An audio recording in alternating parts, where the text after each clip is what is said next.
নমস্কার বন্ধুরা, আমি অর্পিতা বঙ্গনারী হেসেলের পক্ষ থেকে আপনাদের সবাইকে ভালোবাসা জানাই। আজ আমি আপনাদের সামনে সম্পূর্ণ একটি নতুন রেসিপি নিয়ে হাজির হয়েছি, যার নাম চাল কুমড়োর পকেট পুর। চলুন এই চাল কুমড়োর পকেট পুরটি করতে আমাদের কি কি উপকরণ লাগছে সেটা দেখে নিন। এটা আপনারা সন্ধ্যাবেলায় স্ন্যাক্স জাতীয় খাবার হিসেবেও ব্যবহার করতে পারেন। তো কি কি লাগছে আর কিভাবে রান্না করছি, সাথে থাকুন, দেখতে থাকুন। আপনারা চাল কুমড়োটাকে খোসা ছাড়িয়ে পকেটের মতন করে কেটে নেবেন। দেখতে থাকুন। এইভাবে খোসা ছাড়িয়ে ছোট ছোট একটু মোটা টাইপের পিসটা করবেন, কারণ এর মধ্যিখান থেকেও একটু হবে পিসটা। আবার এর মধ্যে আছে এই পাশটা থেকে করবেন না, এই পাশটা থেকে করবেন।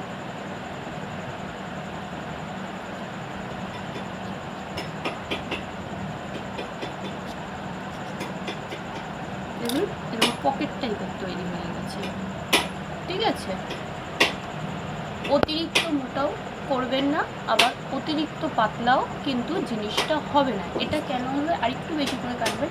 অ্যাকচুয়ালি এটার মধ্যে শুধু তো চাল কুমড়ো অতটা ভালো লাগবে না, যতটা পুর ঢোকাবেন পুরের ওপর কিন্তু জিনিসটা ততটাই ভালো লাগবে।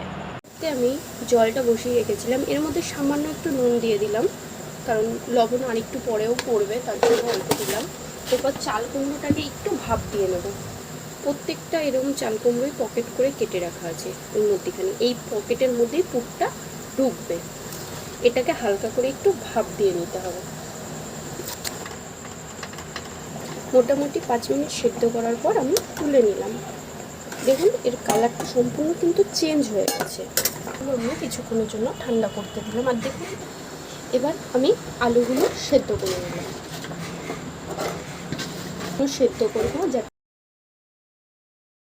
আলুটা সেদ্ধ করে আমি ম্যাশ করে নিচ্ছি ভালো করে, যাতে দানা ভাবটা না থাকে।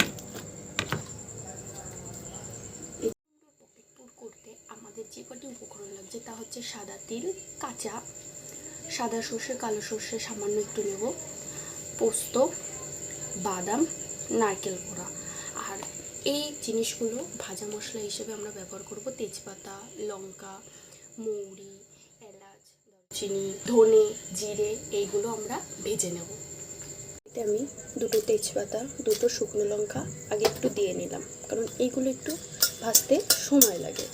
আর আপনারা অবশ্যই গ্যাসটাকে স্টিম করে দেবেন, কারণ অতিরিক্ত তাপে রাখলে জিনিসগুলো পুড়ে যাবে, তাতে খেতে তিতো লাগবে। এটা একটু ভাজা ভাজা হয়ে আসলে এরপর আমরা দিয়ে দেব এলাচ, দারুচিনি, একে একে ধনে, জিরে আর মৌরি। মৌরির পরিমাণটা একটু বেশি থাকবে ধনে জিরের থেকে।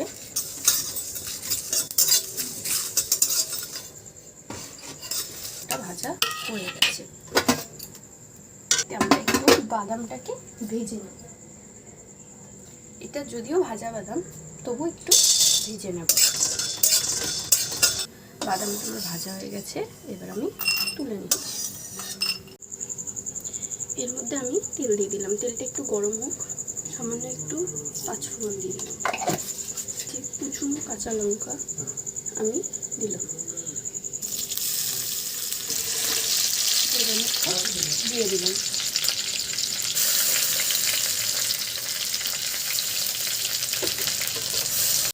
পোস্ত বাটাটা দিয়ে দিলাম, অল্প করে যে দিতে রেখেছিলাম।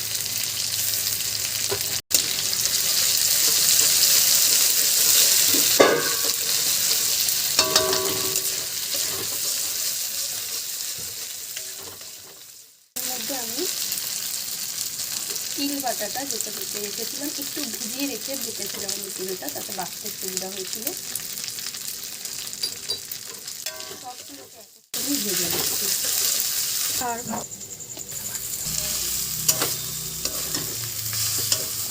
এটাকে আলুটাকে একটু ভালো করে জলটা শুকিয়ে নেব আমরা।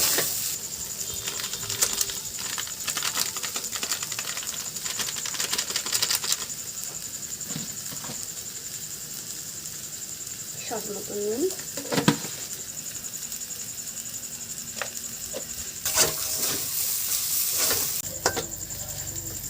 সামান্য একটু চিনি দিয়ে দেবো, জাস্ট টেস্টের জন্য।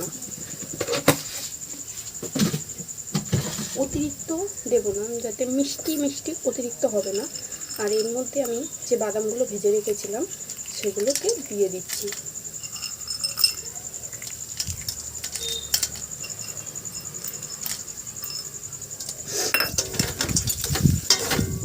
তাকে নামিয়ে ঠান্ডা করে চাল কুমড়োগুলোর মধ্যে, সেদ্ধ করে রাখা চাল কুমড়োগুলোর মধ্যে ভরবো একে একে। তারপরে আবার আপনাদের সামনে আসছি।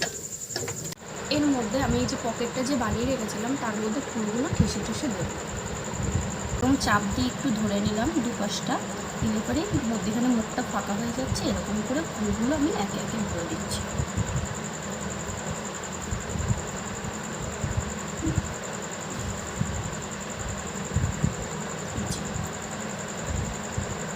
করে হিট হয়ে গেলে তারপরে আমি রিফাইন তেল ঢেলে দিলাম ভাজার জন্য, এবং তেলটাকেও আমরা ভালো করে গরম হতে দেব। তেলটা আমার ভালো করে হিট হয়ে গেছে। এই অবস্থায় আমি আমরা যে ব্যাটারটি তৈরি করেছি তাতে বেসন, সামান্য পরিমাণ খাবার সোডা, হলুদ, লঙ্কার গুঁড়ো, লবণ পরিমাণ মতন আর সামান্য কালো জিরে দিয়েছি। ব্যাটারটি দেখুন খুব পুরু হয়নি আবার খুব পাতলাও হয়নি। পাতলা হলে পরে মানে ছেড়ে দেবে, ওর জন্য আমাদের একটু বেশি মোটাই করতে হবে।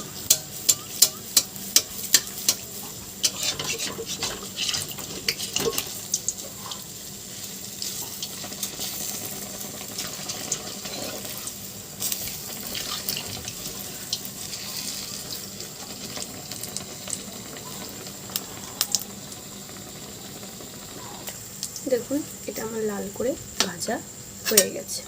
আরেকটা আপনাদের ভেজে এইভাবেই দেখাচ্ছি।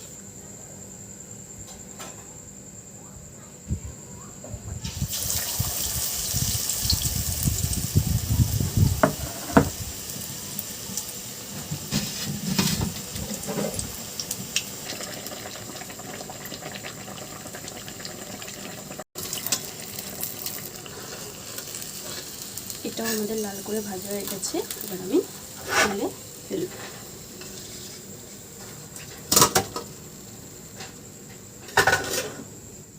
একে একে এবার সবগুলো আমরা একইভাবে ভেজে নেব। বন্ধুরা আমার সবকটি চাল কুমড়ো ভাজা হয়ে গেছে। এই চাল কুমড়োটির উপর দিয়ে এবার আপনারা চাট মশলা ছিটিয়ে সস দিয়ে পরিবেশন করুন। আমার এই রান্নাটি যদি আপনাদের ভালো লেগে থাকে তাহলে লাইক, কমেন্ট, শেয়ার করবেন আর আমার চ্যানেলটি সাবস্ক্রাইব করতে ভুলবেন না। ধন্যবাদ।